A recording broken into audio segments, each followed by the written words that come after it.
Naga brothers and sisters living here in Jammu-Kadima. First of all, I would like to thank the Naga tribal union leaders for organizing this program in order to show solidarity with the Konyak people and more particularly with the families of those slain brothers in Uting village. Many of us, we see such programs being held everywhere in Nagaland and also in all the Naga inhabited area. This is a very good thing the Naga people are doing in order to show solidarity with the Konyak people. Today it happened in Mon district. Tomorrow such thing will happen in other places also. So the Naga people rising up together in a critical moment such as this is very good. And therefore, on behalf of the Konyak people, the Konyak community living here in Jammu-Kadima, and also on behalf of the Konyak people in general, I would like to say thank you to all the Naga people who are supporting us at this critical situation.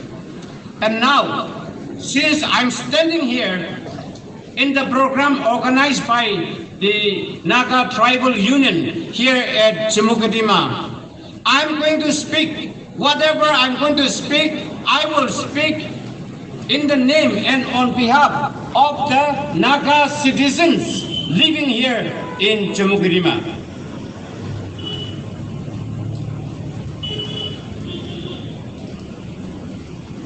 Since whatever we speak here is going to go out of Jammu-Kadima town, it should go to the national level, and therefore I'm not speaking in Nagamese. Former speakers have spoken enough in Nagamese, and you have been already briefed. You know the story, and I'm not going to also tell the story. I'm not going to speak about what had happened in Uting village in particular, but I'm going to stress on some important issues related to this event. Other speakers have spoken on Armed Forces Special Power Act, AFSPA. It is an act of the Indian Parliament passed in 1958, and the next day that was imposed in Nagaland. And since then, we are suppressed because of this draconian law, a satanic law. And this is a very powerful law. And if uncommissioned Chawan security force happen to kill a person because he has some suspicion on any person, that cannot be challenged in any court of law until and unless the Indian Parliament so sanctions. Therefore, this is a very bad law we have in this country. It is a draconian law. It is a satanic law. It is inhuman law. Today, almost all the Naga people are educated, and we know what this law talks about. I have read pages after pages about this law, and many intellectuals in Nagaland, they know what it is. And this law is misused by the security forces time and again in Nagaland. And this is very bad law, and we always insist, and we must continue to aggressively insist that this law should be revoked from Nagaland. And if it is revoked from Nagaland also, it should not be applied to any other state also. It is too bad. What is bad for us, we cannot recommend for other states also. In other states of India also, this law should not be imposed.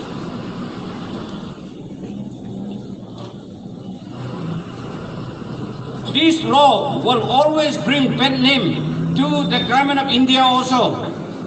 While the whole world fixed their eyes on Nagaland to Kohima, but because of the Hornbill.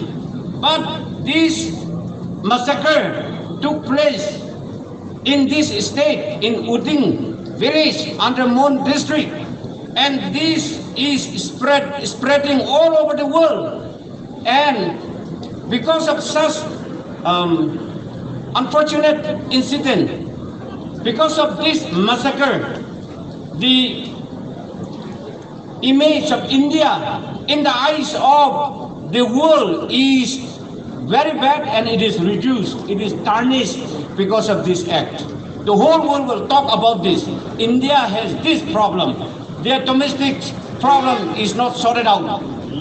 Such thing happens in India again and again. So this will reduce the credibility of this country in the eyes of the international community. Since this Armed Forces Special Power Act is the act of the parliament, many Naga people feel that it is about time for the Indian government, the Indian parliament, to revisit this Armed Forces Special Power Act and scrap it, repeal it, revoke it, put it in the dustbin. Yesterday, our Honorable Chief Minister, Mr. Nipi Rio, has mentioned in his speech that he requested the Home Minister, the Government of India, to repeal and to revoke this act. And he says that in a civilized country like India, there is no place for such law. So it is better if that is revoked. I was happy to hear his statement. And then this morning, we all got the cabinet decision. The cabinet decided to recommend to the central government to revoke or to repeal this act. Well, this is a good news, but then recommendation is one thing, and making it a historical reality, translating it into an action, is another story.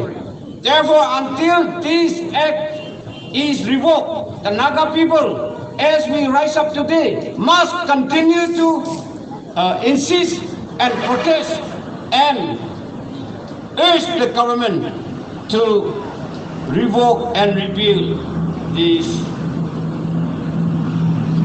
Armed Forces Special Power Act.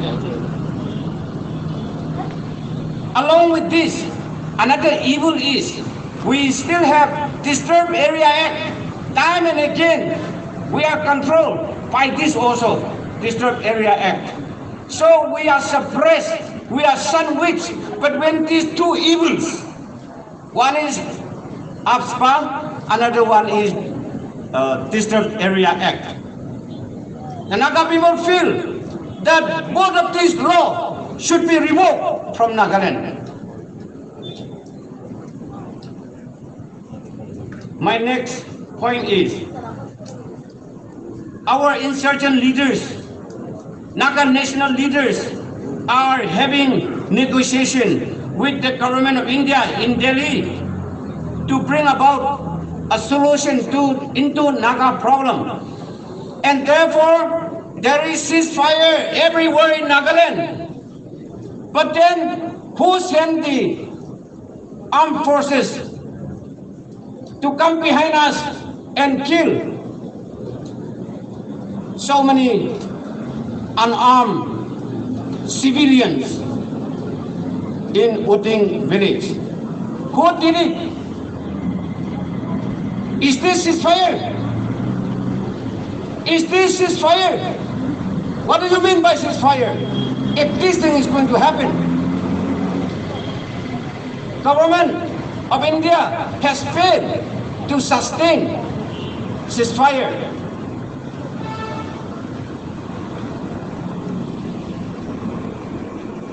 Another point which I would like to mention here is, let me draw the attention of the Assam Rifles. Even if they are not present here, the media personnel, you can convey to them what we are talking about here.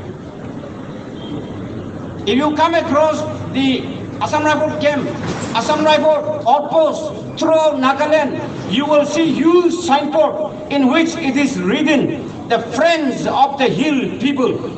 With pride, they put up this signboard, and yet Assam Rifles, you continue to do this.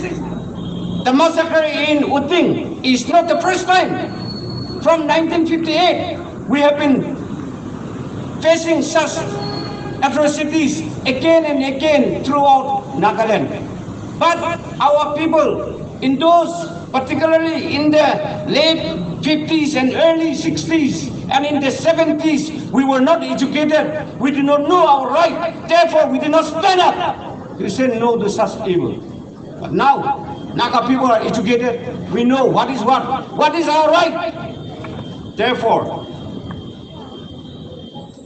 on behalf of the people of Chimukdima town, I am saying to the Assam Rifles, you said you are the friends of the hill people, but then what have you done to your friends in hill area? What have you done? Are you going to continue in this way?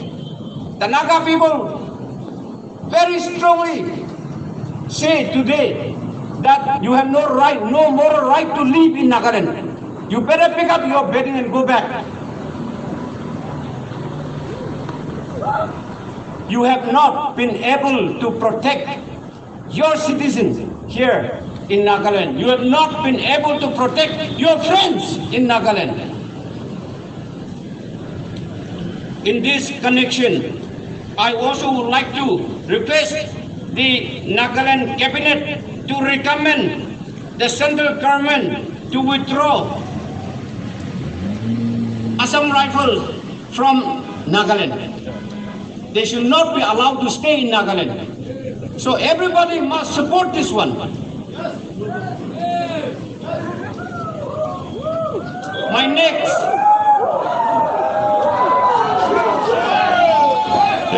Thank you. You must raise your slogan. Bigger than this, higher than this. And the most important point is, former speakers also mentioned a little bit about this. Many Naga people are not satisfied with the statement given by our Honorable Home Minister in the Parliament yesterday.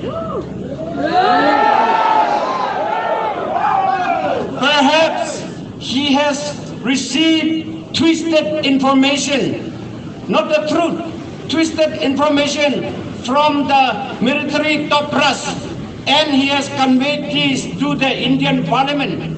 And unfortunately, the Indian parliamentarians, our MPs and ministers, they received that wrong information. Half truth is no truth. Half truth is not the truth.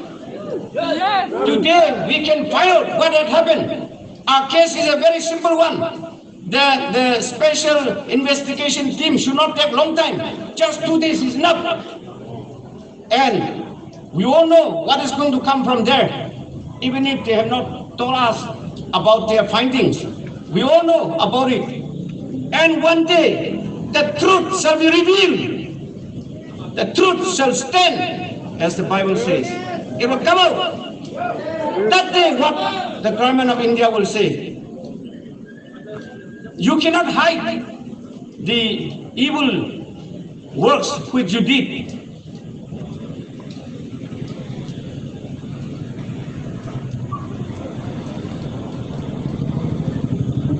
And let me also make a mention on behalf of the Chimukdima people, Chimukdima citizens. I'm saying our MPs, Lok Sabha MP and Rajya Sabha MP must get hold of the whole truth relating to Uting incident, and they must initiate a new, fresh discussion in the Parliament and present the whole truth to the Indian Parliament, so that the parliamentarians, the lawmakers will be able to see the truth. And also the Indian public, there are many peace-loving, educated Indian publics. They will support our case. if they happen to hear the right thing, but they have not been given the truth. The truth is hidden. It is covered up. Therefore, our leaders, Rajya Sabha leader, MP, Lok Sabha MP, must initiate discussion in Parliament after getting the right information. My dear brothers and sisters, my next point is about Armed Forces Special Power Act, Disturbed Area Act, and Naga Peace Talk. Even if AFSPA and Disturbed Area Act are withdrawn, also, if Naga political problem is not solved, such atrocities and bloodshed will continue in Nagaland. Don't get me wrong, I'm not saying that Disturbed Area Act and Armed Forces Special Powers Act should not be withdrawn. This should be withdrawn. But at the same time, the negotiation must find a solution, honorable solution. Every time you delay, the flies will come and breathe germs on your work, and things will become more and more complicated. And therefore, the Indo-Naga political solution should be found without much delay. And I would like to appeal to our Naga leaders also and the Indian government also to sincerely expedite the process of negotiation and find suitable and honorable solution to the Naga problem. And lastly, let me just read a verse from the Bible, Romans chapter 8, verse 28. It says, "And we know that all things will work together for good to those who love God." Therefore, I believe, even if today this bad thing had happened, if our government, our leaders are sincerely working to remove the evils, then one day some good thing may emerge. I believe in this, and the Naga Christian must continue to pray for our leaders in Nagaland, and also continue to pray for the Prime Minister and the Home Ministers and the leaders in the Indian government, so that with sincerity they work on our problem and bring about honorable solution. With this, I conclude my speech. Thank you so much.